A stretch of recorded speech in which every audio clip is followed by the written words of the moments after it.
Un concessionnaire du Michigan vient de casser le prix d'un SUV neuf de 12 000 €. Pourtant, le véhicule reste immobilisé sur le parc depuis 347 jours. Personne n'en veut. Et ce n'est pas une question de tarif. Le problème est bien plus profond. Un rapport de Consumer Report a révélé des défauts de fiabilité jugés graves, au point de faire s'effondrer la réputation de la marque en un temps record. Depuis, les acheteurs fuient. Ce cas n'est pas isolé. Il existe cet SUV dans cette situation. Des modèles devenus si problématiques que le public les évite systématiquement. Les concessions n'arrivent plus à les écouler. Les établissements financiers hésitent, voire refusent, de proposer des crédits pour ces véhicules. Et le plus frappant reste le premier SUV de cette liste. En l'espace d'un an, ses ventes ont chuté de 73% après que des propriétaires ont signalé des pannes répétées, qualifiées par Consumer Report de totalement inacceptables. Dans la suite de cette vidéo, tu découvriras quel SUV de luxe souffre de défaillances de boîte de vitesse si fréquentes que certains mécaniciens préfèrent ne plus intervenir dessus. Tu comprendras aussi pourquoi un autre SUV très populaire fait face à une action collective liée à un défaut moteur que le constructeur aurait identifié avant même sa commercialisation. Et surtout, tu verras quel modèle, classé numéro 1, affiche des résultats de fiabilité si alarmants que Consumer Report l'a retiré de sa liste de recommandations, allant jusqu'à publier un avertissement rare conseillant d'éviter ce véhicule sans exception. Parmi ces SUV, 3 proviennent de marques que personne n'aurait soupçonnées. Quant au dernier, même les passionnés les plus fidèles de la marque déconseillent aujourd'hui son achat. En position numéro 7, le Jeep Wagoneer des millésimes 2024 à 2026. C'est l'exemple parfait d'un échec haut de gamme que personne n'avait anticipé. Avec ce modèle, Stellantis voulait clairement se mesurer à des références comme l'Escalade ou le Navigator, en affichant un tarif proche de 83 000 €. Sur le papier, l'ambition était élevée. Dans la réalité, Consumer Report l'a classé parmi les SUV les moins fiables du marché, et les acheteurs ont immédiatement pris leur distance. Ce qui choque le plus, ce sont les problèmes électriques d'une gravité inhabituelle.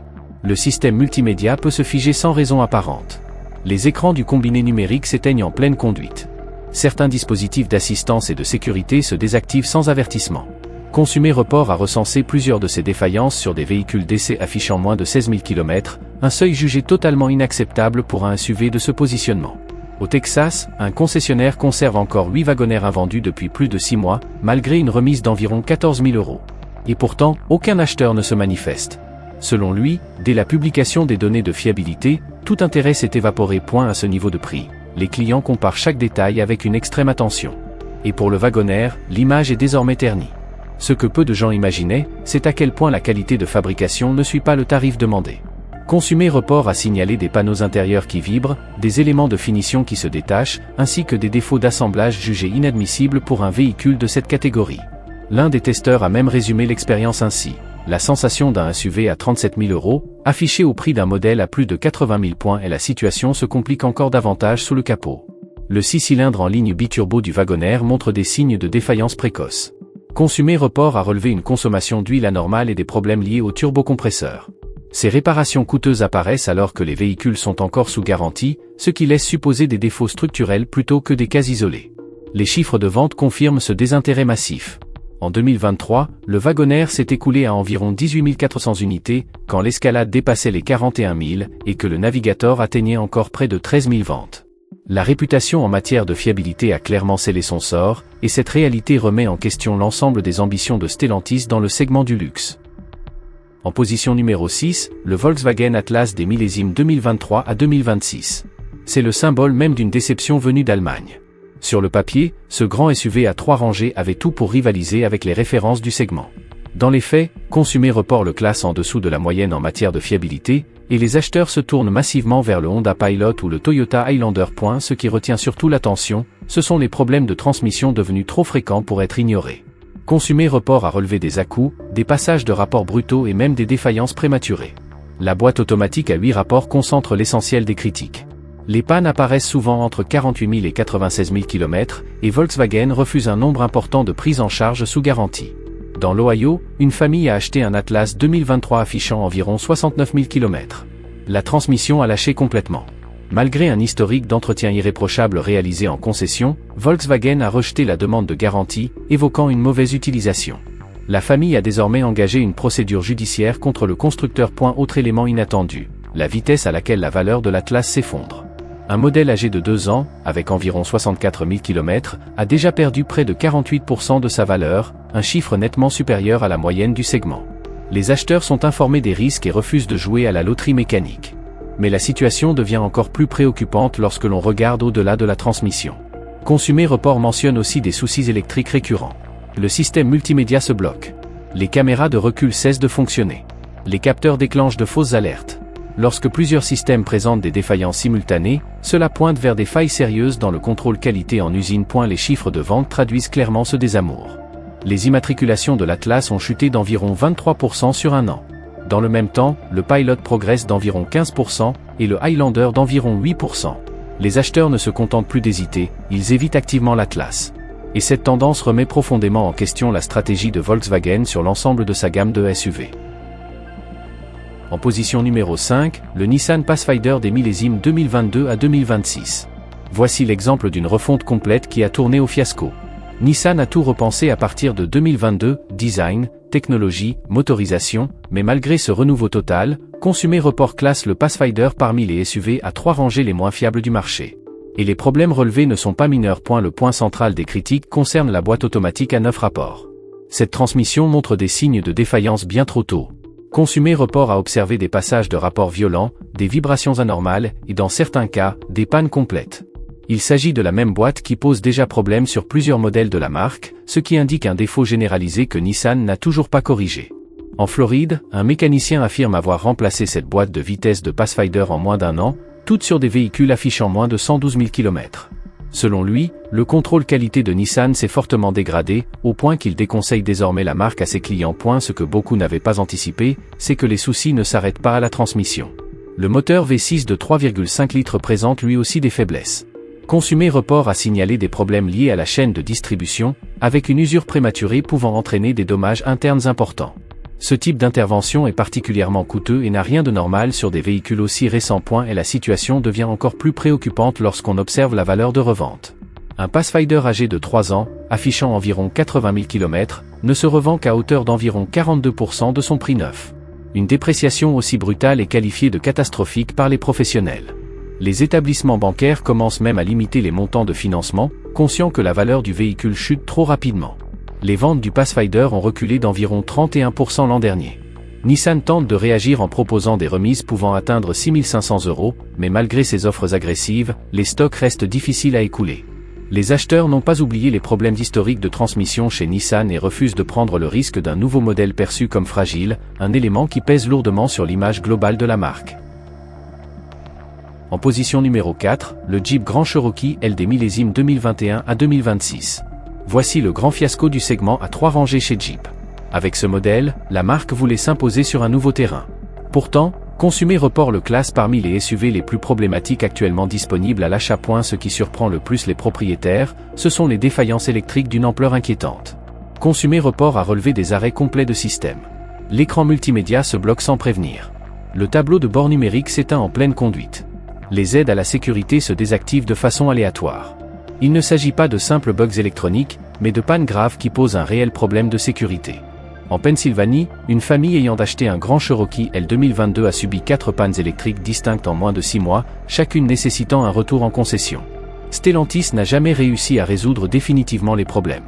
La famille a donc fait appel à un avocat pour engager une procédure au titre de la loi sur les véhicules défectueux, une démarche que le groupe conteste aujourd'hui. Ce que peu de gens imaginaient, c'est l'ampleur réelle de ces dysfonctionnements.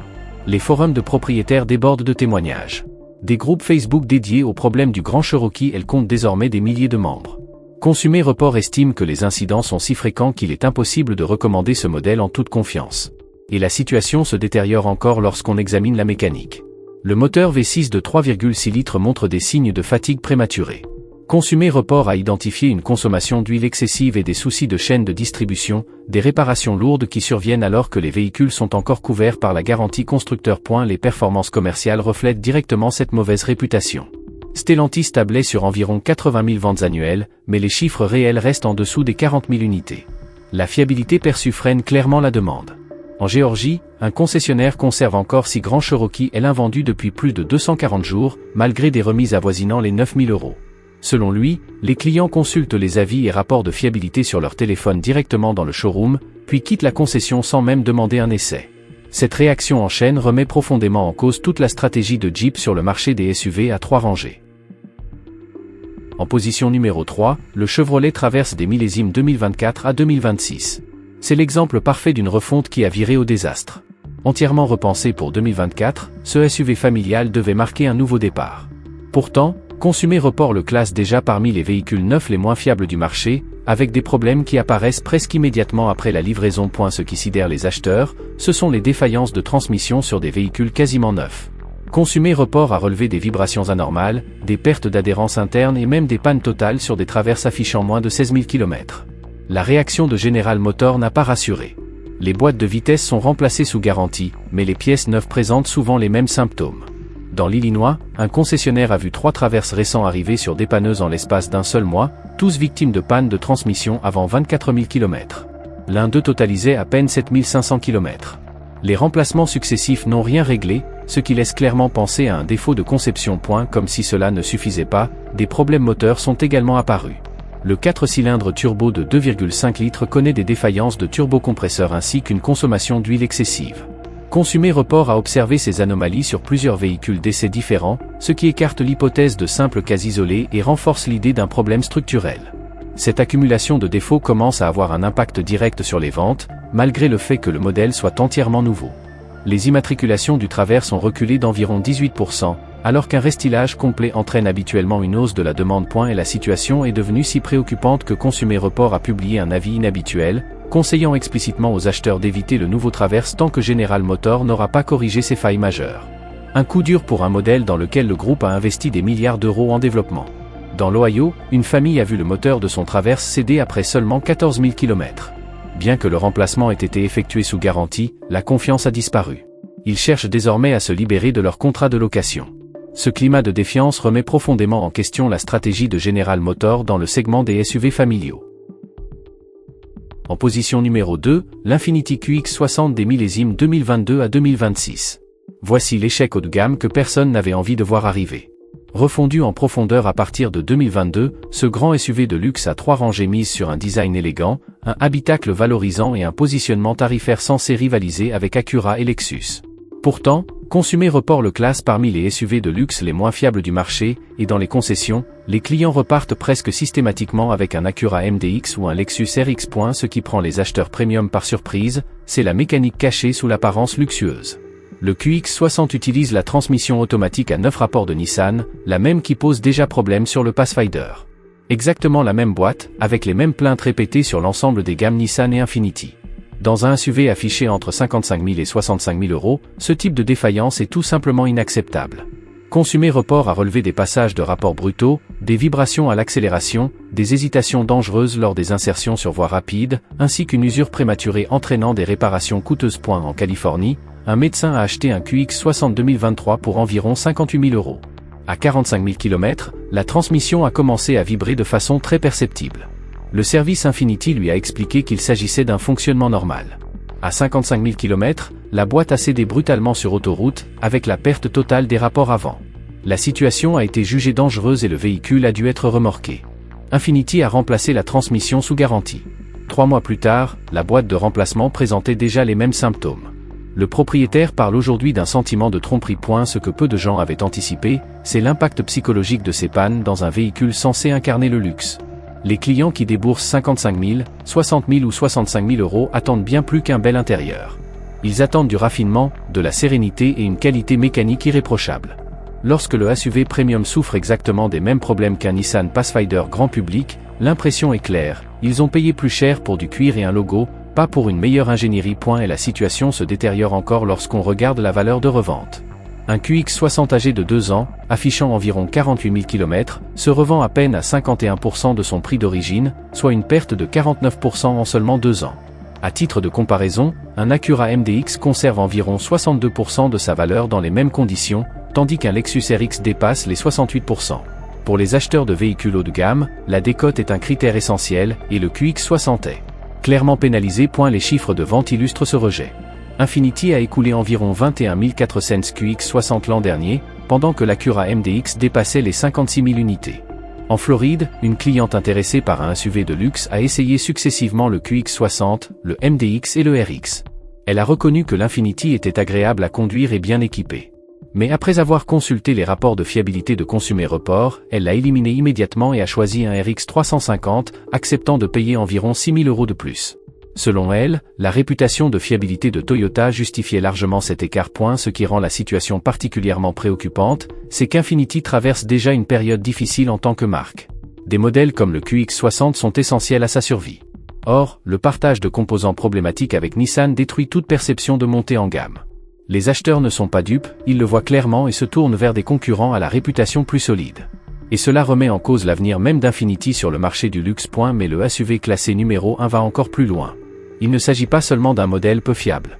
Il est devenu si problématique que Consumer Report a pris une mesure exceptionnelle, publié un avertissement spécial recommandant de l'éviter totalement.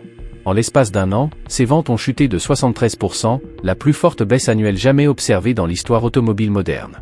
Les concessions n'arrivent plus à s'en séparer, même avec des remises massives, et les propriétaires signalent des pannes si graves que certains mécaniciens refusent d'intervenir, par crainte de responsabilité juridique.